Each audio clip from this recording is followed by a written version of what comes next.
Hello everyone, welcome back to your own channel. आज हम करने जा रहे हैं आपकी वर्कशीट नंबर 3, विषय हिंदी, कक्षा 10, हमारी डेट 9 जुलाई के लिए। तो चलिए शुरू करते हैं। आज की वर्कशीट में जो ये आपको गद्यांश दिया है इसको हमें पढ़ना है और नीचे दिए गए प्रश्नों का उत्तर देना है। ठीक है, तो चलिए रीड करते हैं।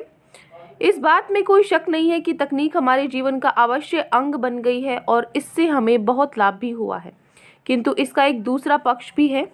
आधुनिक तकनीक की इस चकाचौंध में मानवीय संवेदनाएं जिस तरह मजाक बनकर रह गई हैं, उस तरफ बहुत कम लोगों का ध्यान गया है। ठीक है, मतलब कहने का मतलब इतनी सारी जो टेक्निक आ गई है उससे बहुत सारे फायदे तो हो रहे हैं, लेकिन उसके साथ साथ कुछ चीज़ें हैं जो बहुत ही खराब होती जा रही हैं। ठीक है, पहले बच्चे घर से निकलने और खेलने के बहाने खोजते थे, किसी तरह मौका मिला नहीं कि मैदान की तरफ भागे। छुट्टियों के दिन मैदानों पर पैर रखने की जगह नहीं मिला करती थी। बच्चों का हुजूम नज़र आता था। ठीक है, उनमें जो उत्साह था वो नज़र आता था। मैदान में भी बच्चे अपने खेलने की जगह बांट लेते थे कि किसकी टीम कहाँ खेलेगी। यदि कोई और उस जगह पर खेलने आ जाए तो घमासान मच जाता था। साथ में खेलने से बच्चों में मित्रता की भावना बढ़ती थी, आपस में भाईचारा बढ़ता था। आज की हालत बिल्कुल उल्टी है। बच्चों के लिए खेल का मतलब हो गया है कंप्यूटर गेमिंग, है ना। मोबाइल्स में गेम खेलते रहते हैं, पबजी खेलते रहते हैं। तो कंप्यूटर पर खेलते हुए पूरा दिन निकल जाता है, कई दिनों तक सूरज की रोशनी भी नहीं देखते। जब आपस में मिलेंगे ही नहीं तो मित्रता कैसे बढ़ेगी, भाईचारा कैसे बढ़ेगा। यदि किसी वजह से साथ में बैठे तो भी मोबाइल में लगे रहते हैं। एक दूसरे को कुछ कहना हो तो बोलने की बजाय मैसेज भेजते हैं, उसका जवाब भी मैसेज से मिलता है। घरों में पहले लोग साथ में खाना खाते थे, रात को पूरा परिवार साथ में बैठकर टीवी देखता, एक दूसरे से बातें करते। यदि टीवी न हो तो जाकर पड़ोसियों से बातें करते। अब लोग बाहर से आते ही अपना अपना मोबाइल लेकर बैठ जाते हैं। परिवार वालों को आपस में बात करने का समय ही नहीं। बच्चे माता पिता से बात करने के बजाय मोबाइल पर चैट करना ज़्यादा पसंद करते हैं। अभिभावकों को पता ही नहीं चलता कि मेरे बच्चे के जीवन में क्या हो रहा है। एक दूसरे के प्रति जो भावनात्मक लगाव हुआ करता था वो दिनों दिन कम हो रहा है। अपने परिवार वालों के साथ कई दिनों तक बातें नहीं होती। इससे परिवार के सदस्यों का एक दूसरे पर जो प्रेम हुआ करता था अब वैसा नहीं रहा। एक ही घर में रहकर भी लोग एक दूसरे के लिए अजनबी हैं। तकनीक की आवश्यकता से अधिक प्रयोग से मनुष्य भावना शून्य होता जा रहा है, उनकी भावनाएं खत्म होती जा रही हैं। ठीक है, ये समझ में आ गया क्या था आपका टॉपिक। इससे हमें पता लगता है कि जो तकनीक है कैसे हम मोबाइल की वजह से कितना दूर होते जा रहे हैं अपनों से।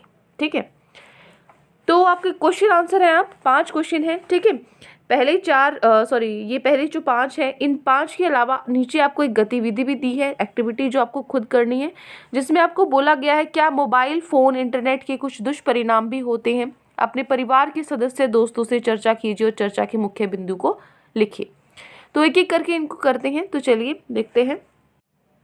फर्स्ट क्वेश्चन है, मानवीय संवेदनाएं किन कारणों से मजाक बनकर रह गई हैं। तो क्या आंसर होगा, लिखेंगे आधुनिक तकनीक की चकाचौंध से मानवीय संवेदनाएं मजाक बनकर रह गई हैं, क्योंकि पहले बच्चे बाहर निकलने और खेलने के बहाने खोजते थे, लेकिन आज के समय खेल की जगह सिर्फ कंप्यूटर गेमिंग और मोबाइल ने ले ली है। यहाँ पे मैं लिखा, इसको नहीं कर लेंगे। ठीक है, मोबाइल ने ले ली है। परिवार वालों को आपस में बात करने का समय ही नहीं। अब लोग बाहर से ही आते ही अपना अपना मोबाइल लेकर बैठ जाते हैं। तकनीक की आवश्यकता से अधिक प्रयोग से मनुष्य भावना शून्य होता जा रहा है। ठीक है, ये हो गया आपका क्वेश्चन नंबर 1। नेक्स्ट है, अगला क्वेश्चन है, साथ में खेलने से क्या लाभ होता है। तो साथ में खेलने से बच्चों में मित्रता की भावना बढ़ती है और आपस में भाईचारा भी बढ़ता है। बाहर खेलने से उनका स्वास्थ्य भी अच्छा रहता है। शारीरिक गतिविधियों के कारण उनकी मांसपेशियां और हड्डियां भी मजबूत रहती हैं। ठीक है, सबसे पहले वैसे मेन आंसर तो यही था कि आपस में जो मित्रता है और भाईचारा बढ़ता है। आप साथ में खेलने का बोला, और खेलने से हमारी जो स्वास्थ्य है वो भी ठीक रहता है, हेल्थ ठीक रहती है, हम फिट रहते हैं बाहर खेलने से। ठीक है, अगले क्वेश्चन पे चलते हैं। नेक्स्ट है, एक ही घर में रहकर भी लोग एक दूसरे के लिए अजनबी है। पंक्ति का आशय लिखिए। तो लिखेंगे, इस पंक्ति का आशय है कि आज के समय परिवार वालों को भी आपस में बात करने का वक्त नहीं है। अपने परिवार वालों के साथ कई दिनों तक बातें नहीं होती। किसी वजह से साथ में बैठ भी जाते हैं तो मोबाइल में लगे रहते हैं। परिवार में आपस में जो एक दूसरे के प्रति प्रेम हुआ करता था अब वैसा नहीं है। भावनात्मक लगाव दिनों दिन कम होता जा रहा है, एक दूसरे से बोलने की बजाय यहाँ पर लिखेंगे मैसेज करना पसंद करते हैं। ठीक है, जो मिस्टेक है वो मैं साथ साथ आपकी ठीक कर रही हूँ, यहाँ पे आप लिखेंगे मैसेज। ठीक है, एक दूसरे से बोलने की बजाय क्या करते हैं, मैसेज करना पसंद करते हैं। क्लियर। अगला क्वेश्चन आपका question number 4। Fourth one is, आजकल बच्चों का पूरा दिन किस प्रकार के खेल में निकल जाता है। तो लिखेंगे आजकल बच्चों के लिए खेल का मतलब सिर्फ कंप्यूटर गेमिंग है, कंप्यूटर पर खेलते हुए पूरा दिन निकल जाता है, कई दिनों तक सूरज की रोशनी भी नहीं देखते। ठीक है, 5वां प्रश्न है, उपरोक्त गद्यांश का उचित शीर्षक लिखिए। क्या शीर्षक होगा, आप लिख सकते हो मोबाइल के दुष्प्रभाव। ठीक है, या फिर आप लिख सकते हो तकनीक के। ठीक है, या तकनीक सही रहेगा शायद, है ना, क्योंकि बाकी चीज़ें भी हैं, तकनीक के दुष्प्रभाव। ठीक है, ये आप शीर्षक लिख सकते हो। क्लियर। तो ये 5 प्रश्न थे एक तो। ठीक है, इन 5 प्रश्न के अलावा आपको मैंने बोला था कि जो तीसरा है जिसको जो गतिविधि है, गतिविधि भी हमें लिखनी थी, तो उस गतिविधि को भी आपको लिखनी है। वैसे वो डिस्कस करके अपने पेरेंट्स के साथ, अपने दोस्तों के साथ, लेकिन फिर भी मैं आपको बता देती हूँ कि आइडिया कि किस तरीके से लिखेंगे हम।